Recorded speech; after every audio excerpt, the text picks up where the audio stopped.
Big shout out. So it's Fake Flip here again to tell you a little bit more about the tides.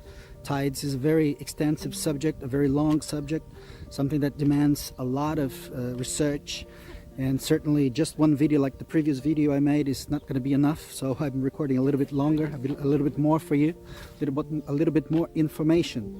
Yes, it's this fool again. Fake Brazilian, or what was the name again? Let's start this dumpster fire.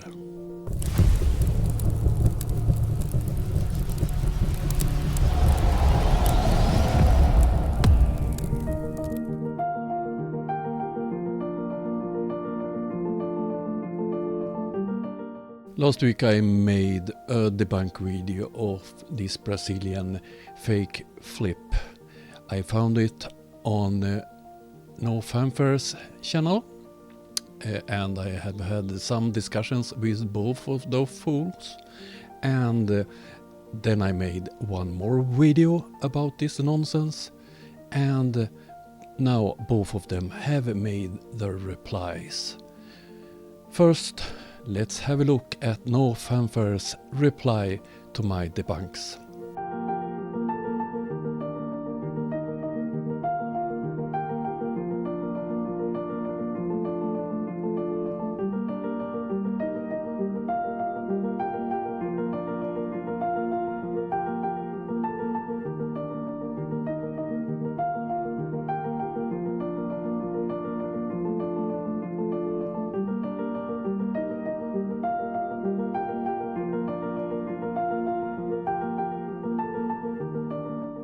Hello, I am Arctic Reflections. Welcome to my humble abode. If I or any other globaloid makes a video with the words in the title, debunking flat earth, globaloids will love it. They will praise it. Even when I don't present any evidence for my own model. I never present evidence for my model because I can't. I don't have any. Today will not be any different. I will be reviewing a flat earth video that is a half-hour long, and I will interject my utter nonsense for about 3 minutes worth. Of the video, I will, of course, collect ad revenue because I am a total grifter. Well, that is all that you are going to get from me today because I have the attention span of an Arctic cod. Now, don't forget, if you like this kind of content, hit the like and subscribe to No Fanfare.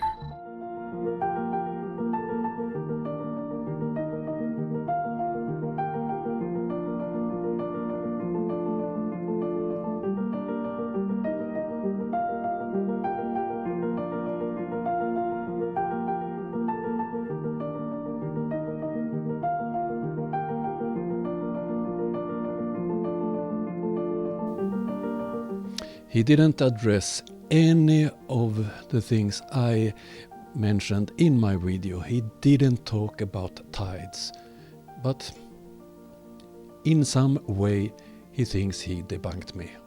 Oh, so stupid.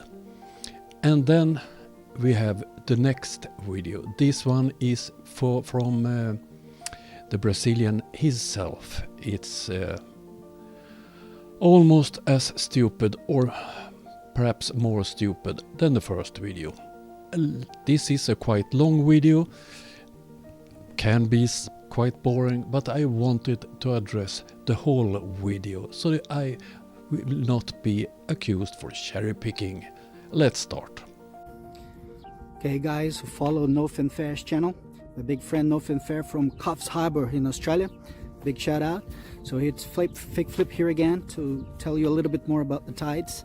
Tides is a very extensive subject, a very long subject, something that demands a lot of research, and certainly just one video like the previous video I made is not going to be enough. So I'm recording a little bit longer, a little bit more for you, a little bit more information. In his latest video he only presented his fantasies. He didn't present any evidence at all, and I'm quite sure he will not present any evidence in this video. Today I'm going to be talking to you about the salinity, about the salt mines, about the amphidromic points, and all the things related to the subject of tides. In the ocean there are lots of salt mines. Many salt mines in the seas. And where are those? Just as there are many salt mines on top of the continents as well, above the sea level. There are plenty of salt mines. And where are they located? Salt mines are usually located in deserts and in the vicinity of deserts. Okay, let's fact check that one. This is a list with the 10 biggest salt mines in the world. And the biggest is... Okay, let's fact check that one. This is a list of the 10 biggest salt mines in the world, and the biggest is owned by Sifto. It's the mine, the Goldrush mine in Ontario, Canada. And where is it located? It's located under Lake Huron. So where is the desert? And you can see rest of them. Most of them is not in a desert. That's most likely because during the flood, the big flood that we had a few millennia ago, when the fountains of the deep, they burst and sprung all that water onto the surface, together also with the water that came from outside the firmament. I try to stick to science, but it's obvious that he thinks that the Bible is some kind of a science book. The waters above also flooded earth during the flood, so the salt was released onto the surface and spread over the land, creating the deserts. So desert is made of salt. Oh dear. Yes, you have areas with a lot of salt at the surface, and it's often dried out seabeds or lakes. So if you observe the deserts of Earth, all of them, the deserts of the west of America, South and North America, there are deserts with lots of salt lakes, salt mines, salt plains, salt deserts, whatever you call them. I call them salt mines. And basically they are nothing but deposits of salt. It also happened in Africa, in Australia, and parts of Asia. Strangely, it didn't happen in Europe. We have big deposits of salt in Europe. For instance, as you see on the list, Romania, Poland, Germany. And that explains why the Baltic Sea has no salt. The Baltic Sea has very low salinity, and as opposed to the salinity of the Mediterranean, Red Sea and other seas, the phenomena that we observe in the salinity of the Baltic is the opposite. So whereas in the Mediterranean we have a higher salinity to the internal parts of the Mediterranean, far from the strait is higher than near the strait, it means that the salt mines are located inside the Mediterranean.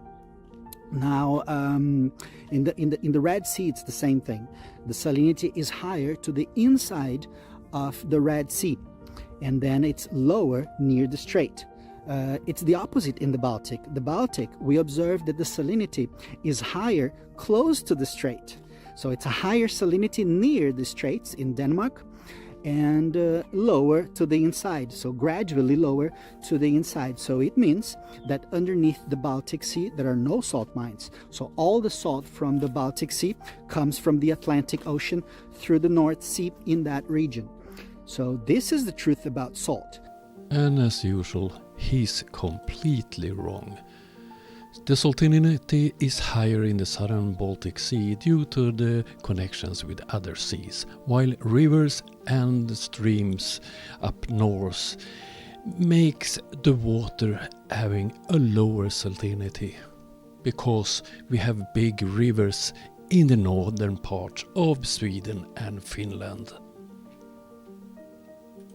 The salt was spread on Earth during the Great Flood. So most likely the whole ocean of Earth was a freshwater ocean.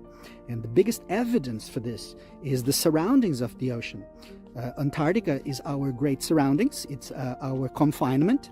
So the confinement is freshwater. if you observe, the ice of the confinement is entirely fresh. We can even drink from that ice, even today. So if that ice is fresh water today, but the ocean is salty, it means that the ocean became salty after that. He lacks basic knowledge about ice. When ice forms on the sea, the salt content in the ice decreases compared to the sea water. That this is a fact is easy to check in the Arctic.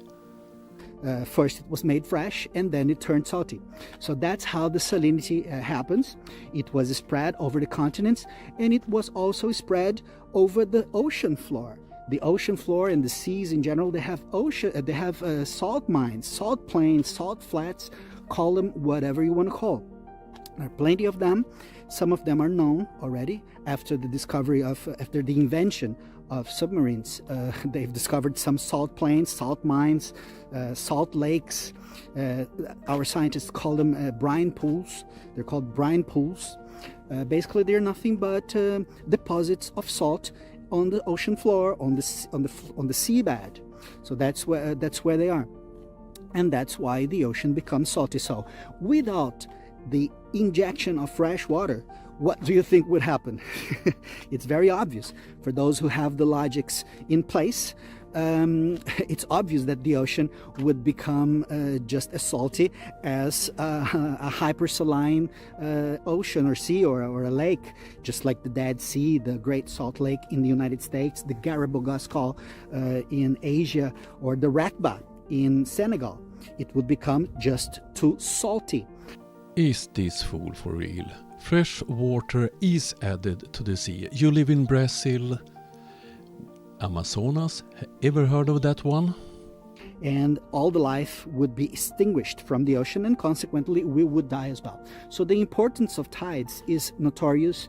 The importance of tides is very visible. Salinity have nothing to do with the tides, and he haven't proven any of his silly theories so far.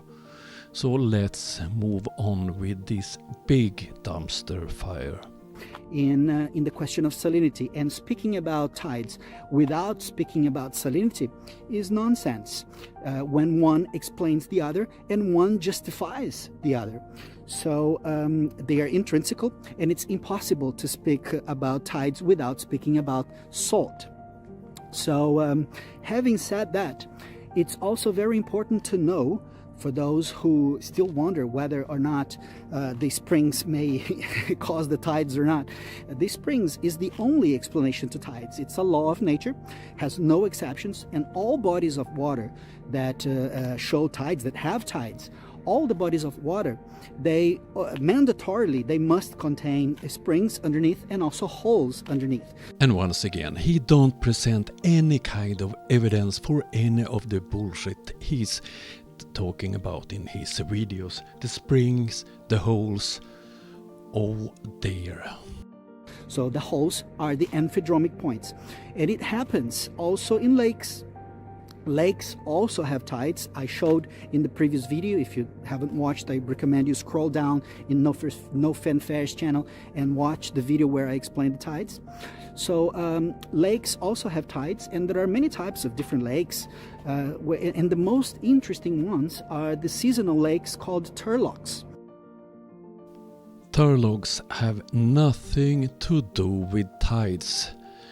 It's seasonal, periodic water bodies, and they are caused by the level of the groundwater. Often they are rising in the winter time and are lower in the summertime. It have nothing to do with tides.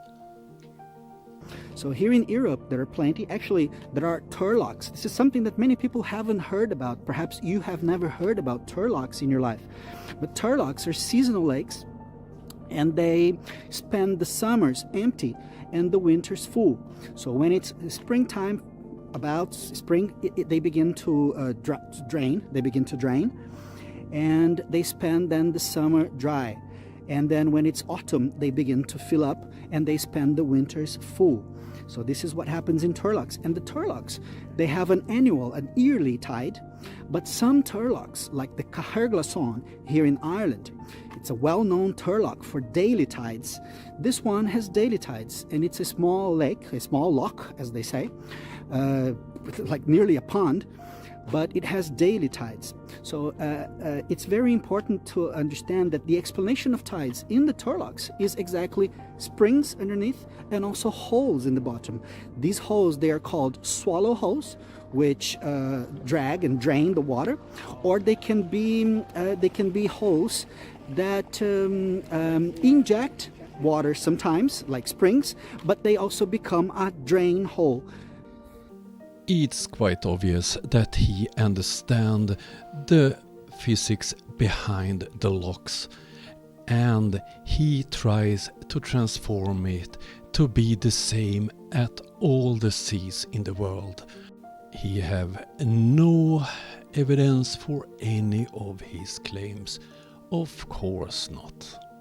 So these holes that inject water and also suck water through the same hole, they're called estavels, and the other ones are called springs. So the tides in Turlogs, which exist, they exist in all the north of Earth, to the north of the inside the circle of the Cancer, which is the like Earth is a circle, right? So the smallest circle inside is the Cancer. So the Cancer circle, it represents the north of Earth. So whatever is inside the Cancer is the north, and in that area, not just in Ireland, the word Turlock is an Irish word which means dry lake. It means dry lake.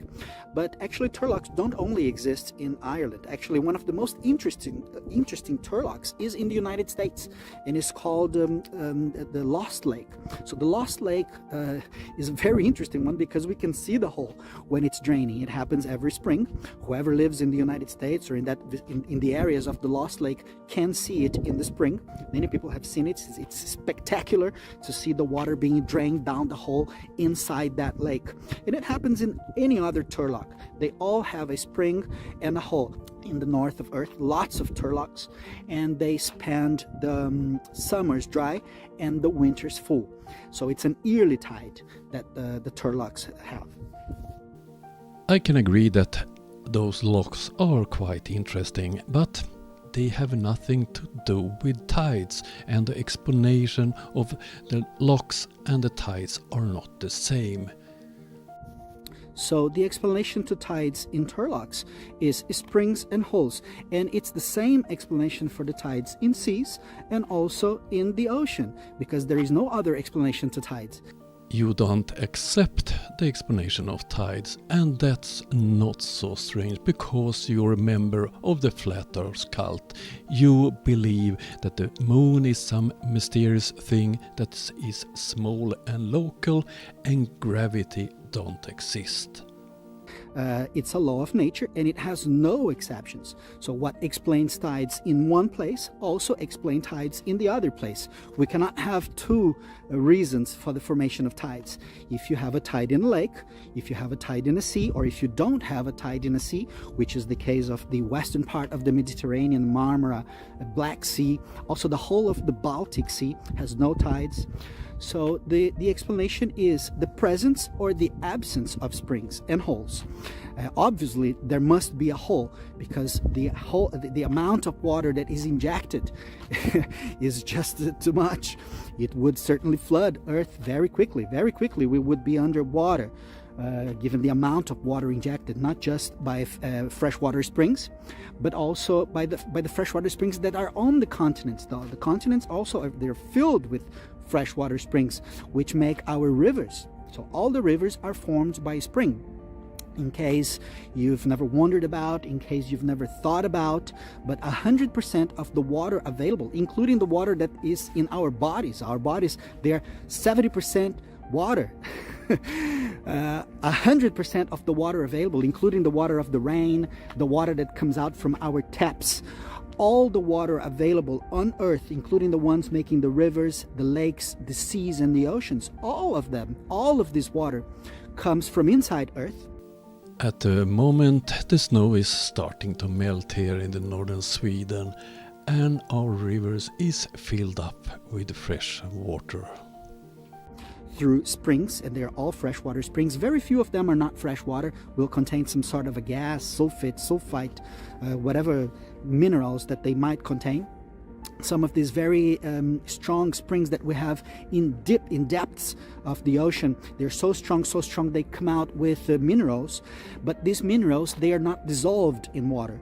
They end up precipitating to the bottom, and the water comes out, and it's fresh water, and it has no salt, so it's less dense. It goes to the surface and sometimes even changes the texture of the surface, as I showed on the previous video. So having said that, the tides, they are very important for our lives. Without the tides, our life on Earth would be extinguished very quickly.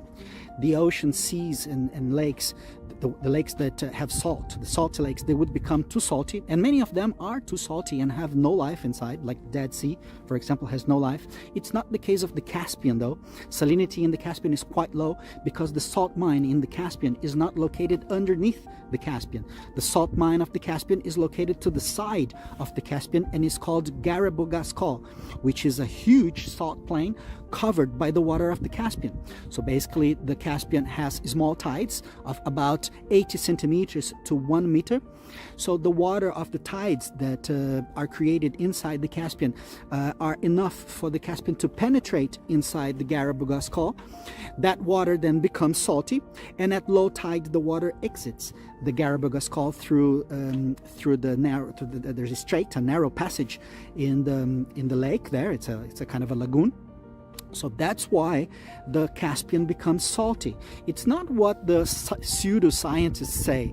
They lie about everything on Earth. They know very well. They know I'm not the only person on Earth who knows this. They know very well what makes the Caspian salty, what makes the ocean salty. They know that there are salt plains, salt flats, salt mines, but they insist in indoctrinating the people that first that the Earth is a ball, that the Earth is spinning, and also that the rivers bring salt to the Caspian, or that the Caspian once separated from the Mediterranean. It's another theory that they teach and that they preach. It's like preaching, that they preach in universities, that once the Caspian was part of a bigger ocean called Parenthesis, and that the Parenthesis divided, the waters divided, and then there was land in between both, and then the Caspian was separated from the Mediterranean, and that's why the Caspian is salty.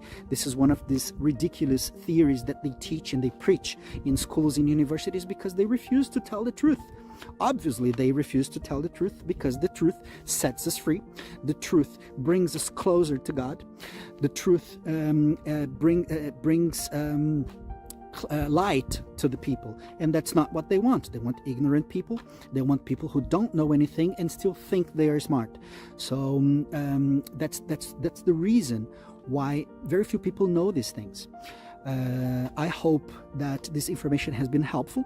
I hope that you leave your like to No Fanfare, and whatever questions you put in the comment section that are relevant, whatever questions that are interesting and truthful, people who want to know information about the topics of salinity, tides, and turlocks, amphidromic points, whatever you want to know, be sure that I'll be glad to answer.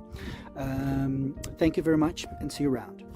That was his complete nonsense video about this, and this video was some kind of reply to my two debunks of his first video. In that one he claimed that 2 locations in Norway was holes that sucked the water out of the Atlantic Ocean, both of them in the area of Norway where I have a house, and I was there last week when I did the debunk. One of those places, it is Saltströmmen, as you see in this video. And in my second debunk video of his video, I focused on explaining what's the forces you see in this video, why is this happening. And suddenly when he replies to my debunks, he don't mention any of those 2 so-called holes. He goes on with salt and so on. He don't give any explanation at all for his silly theories about tides. He talks about springs and holes. Where are those big springs, and where are those gigantic holes? In his latest video he said that he knew of several of them. In this one he don't mention any of them. I have made comment, I have discussed with him, but he don't reply. He have no evidence. He's fake. Yes, his name is Fake Flip, and he's really fake. And No Fanfare, he's trying to convince me that I'm wrong and this fool is correct in his description of tides.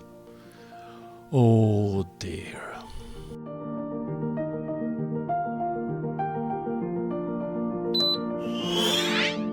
Destroy.